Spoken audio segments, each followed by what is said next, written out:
ఆమేన్. అంచేత నిజంగా మనమందరం కూడా ప్రియమైన దేవుడు గమనించండి, ఆ పుస్తకంలో భాగమై ఉన్నాము. ఆమేన్. ఓ పిల్లలు, ఎలాగా పుస్తకంలో భాగమవుతున్నాం మనం? త్రూ ది ఫెయిత్, విశ్వాసము ద్వారా. అనదర్ వర్డ్స్, రెవల్యూషన్ ద్వారా. విశ్వాసం అంటే ఏంటి చెప్పండి? ప్రత్యక్షత. అంటే రెవల్యూషన్ ద్వారా, విశ్వాసము ద్వారా మనం ఆ గ్రంథంలో భాగమవుతున్నాము.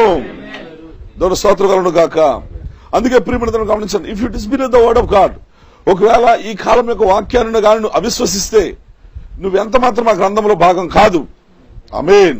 ప్రియమైన దేవుని గమనించండి, ఎవరైతే ఈ వర్తమానం లేకపోతే గడియ వాక్యములో పరిపూర్ణ విశ్వాసాన్ని కలిగి ఉంటున్నారో వారు మాత్రమే పుస్తకంలో భాగమై ఉన్నారు. ఆమేన్. దేవుని స్తోత్రం కలుగును గాక. అందుకే ప్రియమైన దేవుని గమనించండి, if you disbelieve this message, you are not part of this book. ఓ నువ్వు గాని వాక్యానికి అవిశ్వాసం